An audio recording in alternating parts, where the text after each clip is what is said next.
tudo bem? Os cuidados com a audição são fundamentais para evitar a perda auditiva irreversível.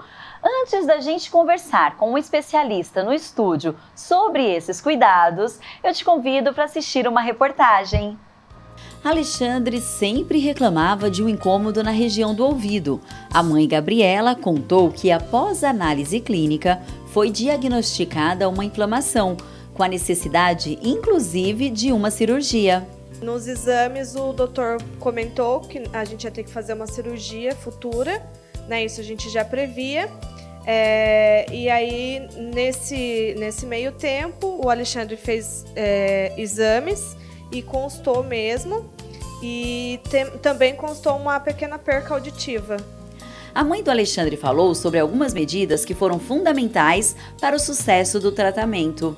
O tratamento foi com remédio, né? E tivemos que também ter cuidado na hora do banho, não podia cair água para não inflamar mais, porque quanto mais inflamava, mais ele ia ter perca auditiva. E aí talvez seria difícil recuperar essa perca na cirurgia, né? Então, assim, ele fazia natação, desde bebê ele não pôde mais fazer natação, o tempo mudava, a rinite atacava, afetava o ouvido.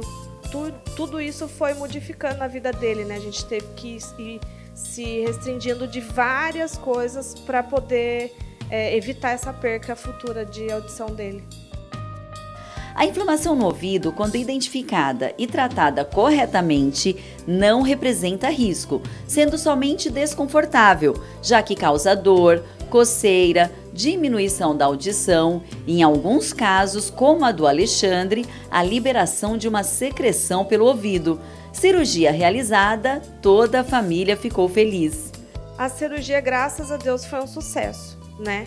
Mas até a gente fazer, tivemos que mudar toda a nossa rotina, né? E ele também pedia muito a cirurgia. Ele falava que queria fazer, porque daí ele não ia acordar mais com dor, ele ia escutar melhor. E quando ele fez a cirurgia, graças a Deus deu tudo certo. E a hora que ele começou a ouvir, foi aquela alegria. Mamãe, eu tô escutando, não tá mais tampado o meu ouvido. Então, para ele foi um sucesso também. Que antes da cirurgia eu tinha que ficar falando alto, né?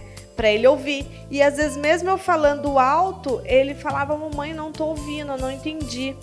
E agora da cirurgia, às vezes ele fala: mamãe, fala um pouquinho mais baixo, dói meu ouvido. Então, graças a Deus, hoje em dia tá ficando a vida normal novamente. Gabriela aproveitou ainda para deixar um recado para as mamães. Se eu não tivesse dado atenção, não tivesse, assim, regularmente, né, levando no otorrino para ver o que está acontecendo, o que é que está saindo, o que a criança está reclamando, talvez hoje meu filho não ia ouvir, né?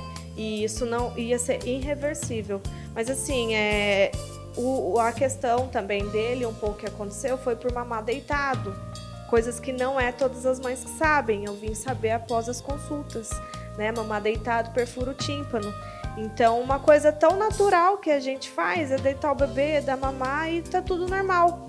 Não, tem que ser mais sentadinho para evitar também essas perfurações, que às vezes a gente nem dá atenção, mas que pode acontecer, né, da criança ficar sem audição futura.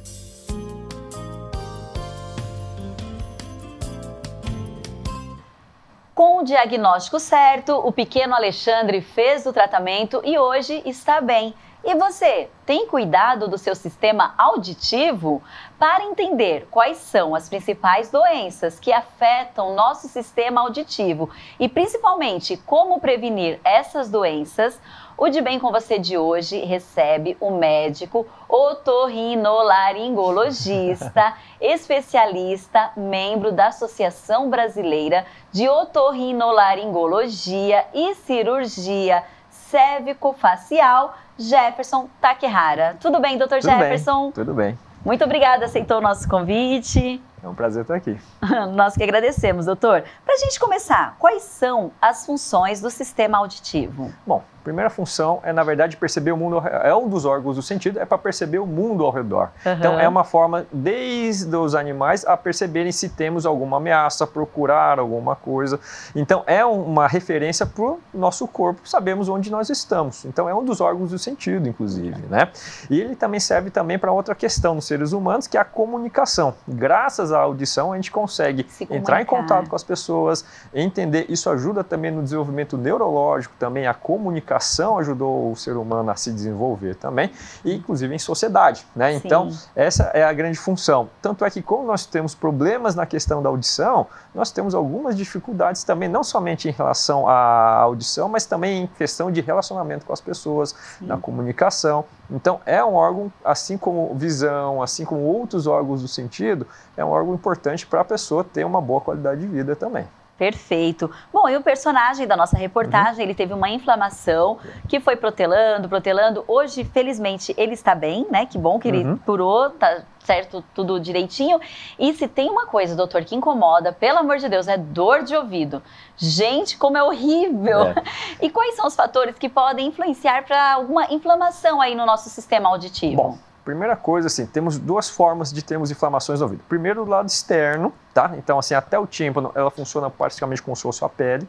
Então, é muito comum na época de verão, praia, contato com águas que estão não com tratamento adequado ou com alguma flora, principalmente cachoeiras e praia que não é tratamento, tem uma flora bacteriana da própria água, e aí, em contato com a pele desprotegida, pode causar infecções, né? Infecções de praia, piscina, clássicas do verão. Então, não é a água que fica ali, que a gente tem mania de falar assim, ai, ficou água da praia no meu ouvido e ele está inflamado agora. Pode ser uma bactéria que está dentro dessa água. E alguns fatores podem deixar a pele desprotegida e facilitar a ação desses patógenos, né? Então, principalmente o uso de cotonetes, manipulação, não só cotonetes, mas qualquer outro objeto que possa machucar ou até remover a camada de proteção, que é a cera, né? Então, que também é bem que tem um papel importante. Fundamental, né? Com certeza. Tá? A cera, na verdade, ela tem a função de... Ela tem substâncias que vão absorver umidade, funciona como se fosse uma sílica gel.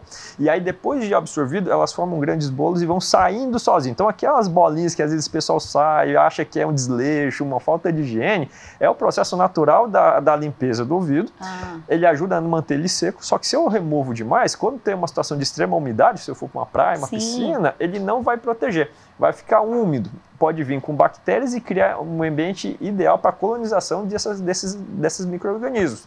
Isso leva às inflamações, muito comuns no verão também, né? Então, e muitas vezes é pelo excesso de remoção dessa camada. Olha só, dessa proteção natural. Exatamente. Do nosso corpo. É que foi relacionado com falta de higiene, com sujeira que eu preciso. Muitas vezes, se eu removo muito, também vou ter muita questão da sensação do ouvido úmido. Então, é uma queixa bem comum nos consultórios. E até a própria caixa dessas hastes, que, na verdade, não colocar dentro do canal auditivo, o buraco do ouvido, né? E muita gente usa, né? Verdade.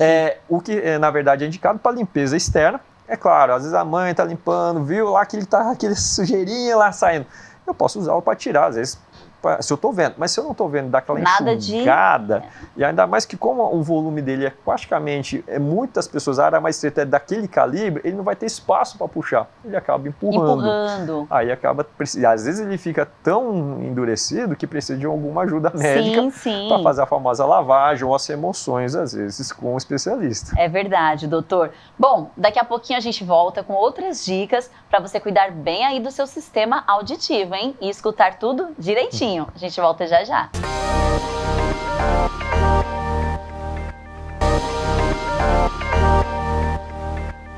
Estamos de volta com o otorrinolaringologista Jefferson Takehara. Existem alguns cuidados que ninguém abre mão, como manter os dentes sempre limpinhos, comer alimentos saudáveis e hidratar a pele. Mas e os ouvidos? O que você costuma fazer por eles? Saiba que existem sim diversos cuidados para manter a saúde auditiva sempre em dia. E sobre esses cuidados, nós preparamos aqui algumas telas para conversar com o doutor. Vamos lá, doutor, monitore o volume dos sons. Isso é muito importante, né? Sim, né? Principalmente que às vezes... Principalmente a gente tem muitos casos dos adolescentes que querem escutar, mas praticamente não só escutar música. que é praticamente criar uma cortina de fumaça para não ver. E aí o volume pode estar passando do ponto, tá? Uma regra prática, tá?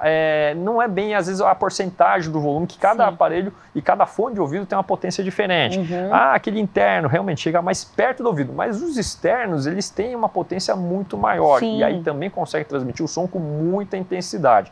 E essa intensidade, principalmente 85 decibéis, a gente não tem como medir, dependendo do aparelho. Então a gente fala que tem uma regra prática que é o seguinte: você bota o fone e se não escuta ninguém falar normalmente da sua frente, pode estar passando desses limites. Passou do limite. Só para ter uma noção, 85 decibéis é o que manda o médico do trabalho a mandar o funcionário usar o protetor auricular para evitar o risco de perdas auditivas induzidas por ruído.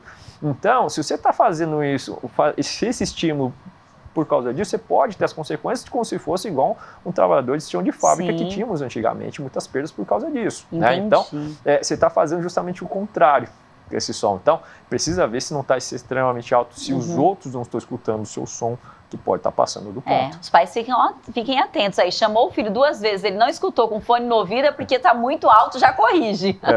Faça a limpeza correta dos ouvidos. Falamos um pouquinho no primeiro bloco, né? Aquela questão das hastes flexíveis para evitar. Cai sozinho, muita gente estranha muito essa indicação, porque a gente sempre precisa de limpar. Mas ele vai saindo sozinho. É claro que tem pessoas que têm alterações que juntam muita cera. Aí realmente esses casos têm que ser acompanhados com otorrino, mas não é todo mundo.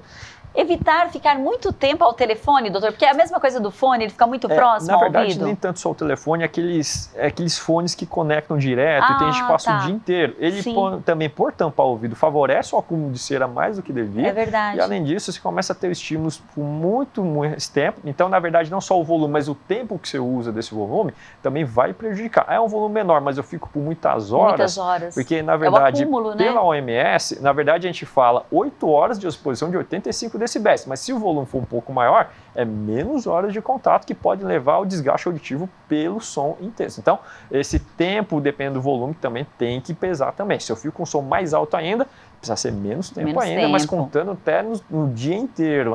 Só no trabalho, às vezes esquece que no lazer acaba escutando som alto. No carro, às vezes também tem que contar. Tem mais uma tela, vamos lá. Tenha momentos de silêncio. Esse que é o problema no mundo atual. Impossível. Mas, pelo menos assim, não ser tão exagerado, na verdade, né? Porque senão acaba tendo essa questão. Porque não é só quando eu estou, às vezes, numa exposição. Às vezes eu trabalho realmente com som mais alto. Realmente, ali já está documentado, a gente sabe que tem essa questão. Mas às vezes no dia a dia eu chego lá, eu escuto com som alto no carro, vou fazer minhas atividades com som alto. O tempo todo com som alto não dá. Isso também vai prejudicar, né? Entendi, doutor. E realize consultas periódicas. Qual que é o período ideal para eu procurar? Porque geralmente a gente só procura o otorrino quando a gente tem alguma queixa. Não faz parte daquela nossa rotina de consultas anuais, mas é importante uma vez por ano procurar o otorrino? Principalmente os mais expostos, tá? Ou que têm alguma dificuldade, alguns precisam fazer algum segmento também. Depende da situação também. É claro que se a pessoa tem problemas, é bom realmente procurar, mas tem pacientes que precisam fazer algum tipo de consulta regular para a gente acompanhar, principalmente se ele tem algum risco na exposição, né? Doutor, alguns sintomas ou alguns sinais podem indicar que a minha audição não está legal, que eu estou perdendo a audição? Quais são esses sinais? Bom, primeira coisa, quando a gente pega o consultório, geralmente o paciente é um dos últimos a perceber. Os outros, por ser um órgão também indicado para comunicação, para socialização, muitas vezes as pessoas começam a reparar e nem tanto a pessoa, porque muitas vezes a perda é progressiva, é aos pouquinhos. Então é difícil às vezes da pessoa perceber ele próprio. Os outros começam a perceber em questões de comportamento, tá? Nas crianças, a primeira coisa que chama atenção é o atraso da fala. Então, uma criança que não se comunica, tem algum atraso, pode ter algum grau de perda. Então, esses casos precisam ser investigados, tá? Os adultos também, principalmente, na verdade, quando vai tendo a exposição mais alta, tem dificuldades para entender os outros chamando. Tem alguns casos que vão ter um zumbido também, como consequência desse desgaste também, que aí o paciente próprio percebe. Mas muitas vezes os outros percebem que ele não está entendendo, está repetindo demais. Tem que repetir várias vezes. Então, e o idoso principalmente, tá? E aí vai aumentando mais conforme a idade, mas nem tanto pela idade. O que a gente observa mais tem pacientes de 90 anos com audição perfeita. E temos pacientes aí com 40, 50 anos que temos algumas doenças que tendem a prejudicar muito mais a audição do que a idade, tá? E são doenças que a gente tem no dia a dia. E tem gente que não trata, que é principalmente o colesterol, as alterações do diabetes e as alterações de tireoide tem uma grande influência porque eles acabam influenciando no metabolismo do ouvido. A gente nem imagina, né, que tem essa relação. Não o fato de tomar o remédio, mas se ele não está tão controlado, ele não cuida da forma adequada, é muito comum sintomas auditivos também por causa dessa questão. Entendi, doutor. E as doenças do nosso aparelho auditivo, elas têm relação hereditária? Por exemplo, meu pai sofreu, eu também vou sofrer, enfim, ou não? Não quer dizer que eu tive, todo mundo vai ter, mas pode ter os mesmos fatores de risco. Da audição, na verdade, é assim, quando nós temos um fator hereditário para a audição, normalmente é mais cedo, é mais precoce, não depois dos 40 anos que pode ter um envelhecimento realmente auditivo, mas na família os parentes tiveram perdas desde jovem ou já ao nascimento, ou depois de adulto, mas assim, 20, 30 anos com dificuldade de audição, pode ter um componente genético, sim. Temos também a própria história do diabetes, que pode ser uma herança familiar, a herança da tireoide, e aí o colesterol, às vezes, muito extremo, mal controlado, também pode ter uma herança familiar e influenciar na parte auditiva, sim. Então, não somente só doenças, mas às vezes esses pequenos detalhes que muita gente tem e tem na família, isso também pode levar também à perda auditiva. Já que o senhor falou sobre as doenças, geralmente quando a gente fica gripado, é muito comum acompanhar aí uma dor, né, as dores no ouvido que são fortes, que eu já falei, gente, poucas vezes eu tive, graças a Deus, na minha vida, alguma dor no ouvido, mas é muito ruim, incomoda demais. Uma gripe mal curada pode infeccionar ou inflamar o ouvido, ou toda gripe, se a gente vai geralmente levar essa bactéria para dentro do ouvido e faz sentido, tá gripado e com dor de ouvido ao mesmo tempo? Existe o risco, tá? Porque na verdade tem muita secreção, só que como é tudo interligado, então apesar de ser otorrino, é o nariz, ouvido e garganta, mas assim, cada um sai para um lado da cabeça. Por dentro eles estão interligados, e por isso que a especialidade trabalha com essas estruturas. E aí a secreção que está no nariz, ele pode passar por uma comunicação chamada tuba auditiva, isso gerar pressão e até levar esse catarro, que é rico em nutrientes, com bactérias e causar inflamação. Esse é o mecanismo da otite média, inclusive do caso do paciente que foi apresentado, foi um caso desse, né? E isso leva a infecções de repetição. Ele acaba correndo isso, mas não precisa ser uma coisa crônica, às vezes um resfriado que foi mal curado ou alguma alergia que não está bem controlada, esse catarro pode parar, ouvido, garganta, influenciar. Então no caso do ouvido é um dos mecanismos muito frequentes, é muito comum até as crianças, começou com resfriado depois deu dor de ouvido. Normalmente foi por causa desse mecanismo, então essa secreção que fica, ela tem um potencial de causar infecções de ouvido com uma certa frequência. É claro que geralmente para parar no ouvido é um quadro mais arrastado, que não foi bem abordado. Um tratamento aí mal feito, de repente, né? Ou que faltou alguma coisa, ou tem algum problema que facilite isso, uma alergia, alguma alteração de defesa. Outros fatores, por isso que é bom investigar sempre, né? Exatamente. Porque a gente fala, na dúvida, procure o especialista. E o especialista de hoje é o otorrino, e daqui a pouquinho a gente volta com outras dicas. E atenção, mamães, a gente tem dicas super especiais aí para as crianças. Dá para perceber que a criança está com um problema sério de audição, né, doutor? Dá. A gente fala sobre isso na volta do intervalo. Fica aí.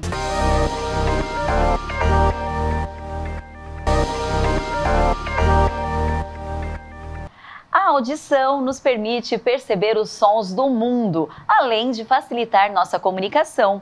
Um sentido tão essencial como esse merece cuidados. E sobre esses cuidados, recebemos no nosso estúdio o otorrinolaringologista Jefferson Takehara.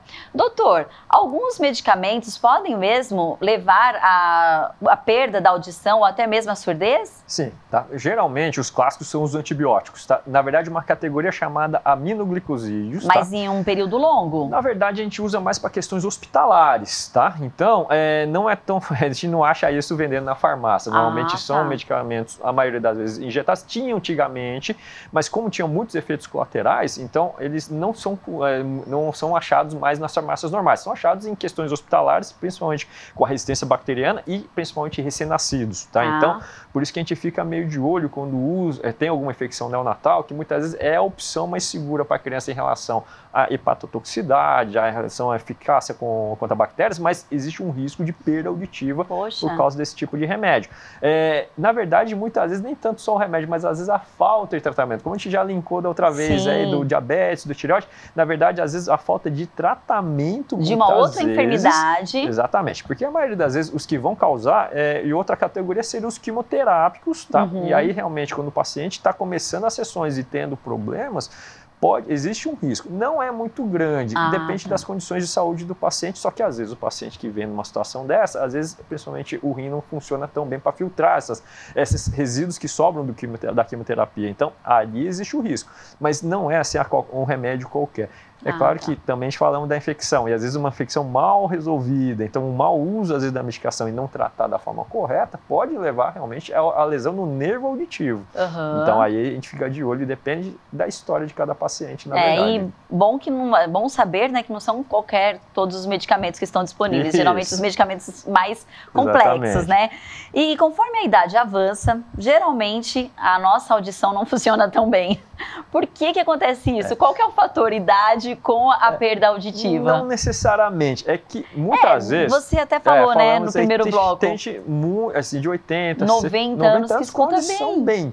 A gente faz o teste só para ver se estava tudo ok, mas o que vai trazer, na verdade, o envelhecimento precoce, principalmente é a exposição a sons altos. A gente está pegando uma geração agora com esses sons mais altos, com achados que a gente vê só depois com o envelhecimento de 40, 50 anos, em jovens de 16, de 20, pela exposição sonora. Então, na verdade, o principal fator do som alto, ele acelera o envelhecimento da audição. O problema é quando você é jovem, e aí é difícil, às vezes, de perceber nessa fase. É por isso que, às vezes, você fala para o jovem, ele não estou sentindo nenhuma alteração e continua com esses hábitos. Só que depois de alguns anos, isso vai fazer uma diferença enorme. Então, essa exposição excessiva vai se dar num processo lá na frente. Então, por isso que tem assim, jovens que já tendo problemas de audição por causa desse excesso. E às vezes o idoso não. Só que depois dos 40 anos, muita gente já tem problema de diabetes, colesterol. E aí, realmente, por causa disso mal controlado, que a gente costuma ver com uma certa frequência, realmente, esse tipo de situação. Tinha também por infecções, só que com as medicações que temos atualmente já não é algo que a gente vê tanto. A gente vê muito, principalmente com os principais antibióticos que a gente está usando agora para tratamento, foram desenvolvidos na década de 90. Então, uma geração que viveu até os anos 80, talvez muitos têm depois, mais para frente a gente faz investigação e vê que tem sinais de cicatrizes no ouvido, de infecções. Quando era criança minha mãe falava que vazava meu ouvido. E aí você acha, e aí realmente isso também pode trazer alguma consequência, e é um pouquinho da geração, por causa de falta, na verdade, da medicação adequada, que só foi inventado mais para frente. Então, tem muitos pacientes que nunca deu problema e quando a gente faz os exames, e a gente acha até, na verdade, sinais que teve algum processo durante a infância. Então, por isso que essa história de infecções mal curadas, mal resolvidas, atualmente nós temos recursos adequados. Mas muitas gerações, principalmente agora, que passou até os 80, tem pelo menos 40 anos, aí realmente acaba relacionando com a idade também. Os medicamentos não eram tão eficazes, né? Mas porque nós não tínhamos um tratamento adequado. Certo, doutor. E a relação vitamina com zumbido no ouvido, a falta de vitamina, é real? Isso acontece? Olha, tem situações, não é a mais frequente de todas, tá? Realmente nós temos algumas situações com zinco, tá? Existem alguns estudos em andamento em relação à vitamina D, mas nada muito conclusivo ainda. Mas, na verdade, não só isso. Na verdade, é aquela história também. Na verdade, às vezes a pessoa está com problema de vitamina, mas tem um controle alimentar mal resolvido. Está com diabetes, está com colesterol. E essas questões influenciam também. E aí, por consequência, às vezes vai ter um problema de vitamina por causa desse estilo de vida, por causa desses outros problemas. Então, não necessariamente tem alguma coisa para melhorar o zumbido, a audição.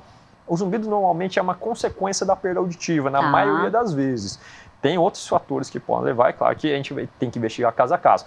Mas quando a gente tem isso, muitas vezes é por causa de um conjunto da obra, e não por um detalhe. Aí tomar só uma vitamina e não ver o resto, pode ser que não seja eficaz. A audição é essencial para o desenvolvimento da criança e nós preparamos um quadro com sinais que podem detectar uma eventual surdez infantil. Coloque aqui pra gente, Matheus, por favor, sinais de surdez infantil. Repetição. Doutora, a criança costuma forçar ali o pai e a mãe repetir várias vezes o que diz? É um sinal? É uma tentativa de entender, porque normalmente a gente não deixa de escutar, mas às vezes não está muito claro que eu escutei. Então, normalmente eu repito, não só de criança, os idosos também. Tá? Então, esse é um sintoma que é até mais comum no idoso do que tanto numa criança necessariamente, mas quando começa a repetir mais a mesma coisa para tudo, tá? É claro que também depende do interesse, que às vezes é o desenho, tá baixinho, que ele gosta e já liga na hora. Tem questões de atenção também, mas a repetição não só para crianças, para idosos, a gente precisa ver quando tem uma certa frequência. Por isso que a gente fala, os outros percebem, nem tanto o paciente, né? A próxima tela.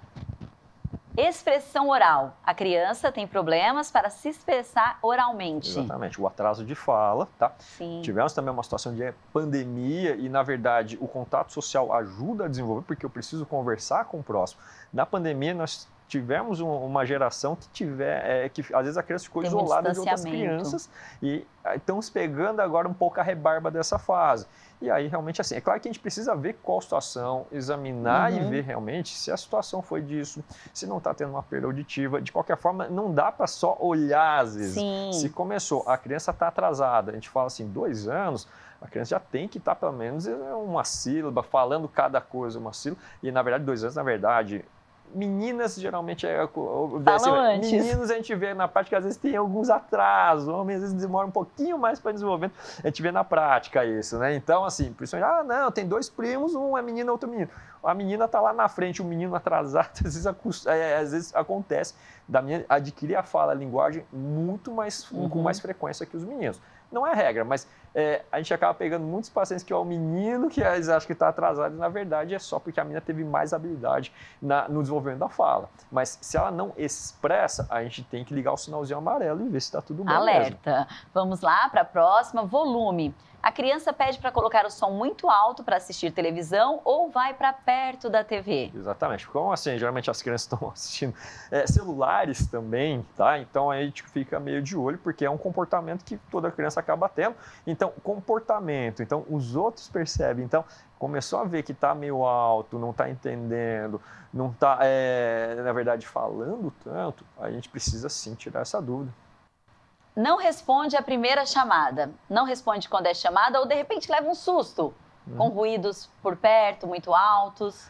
Pode ter alterações não somente às vezes na audição realmente, às vezes também tem situações que até o ouvido, às vezes quando está congestionado, questões respiratórias, que às vezes ele tampa, como se por dentro, igual quando desce a serra. Sim. E aí a percepção fica um pouco diferente, até ecoa diferente o som. Então, quando tem essa situação, a gente precisa ver que tem até outras situações respiratórias, alérgicas, que congestionam o nariz e refletem no ouvido. E aí a percepção também fica alterada. Então, assim, entra também naquela história de repetir as palavras, é o comportamento realmente. Não precisa ser um exame. Às vezes, muitas vezes, até a professora na escola vê que está meio estranho, eles pedem para passar para ver, porque assim, tem algo errado aí. Tá certo. E por fim, expressões faciais. Observa muito os rostos, né, das pessoas ao ouvi-las. Isso. É claro que a criança, quando está adquirindo linguagem, ela tenta imitar. Então é comum eles olharem, tá? Mas é claro, também a mesma coisa, o idoso é mais claro até esse comportamento. Com as máscaras a gente começou a perceber, o pessoal começou a perceber mais, porque às vezes eles leem os lábios, tá? Sim. É claro que geralmente a criança vai adquirir, os homens que vão fazer isso, mas também a gente observa muito o idoso também, quando faz essa leitura labial, ele pode estar compensando alguma coisa, e às vezes compensa grandes perdas auditivas. E aí realmente tem que tomar um cuidado, porque aí o problema é que pode não entender da forma adequada, e aí aos poucos começa também a atrapalhar na cognição, no entendimento das palavras. Para o idoso é até mais perigoso essa situação.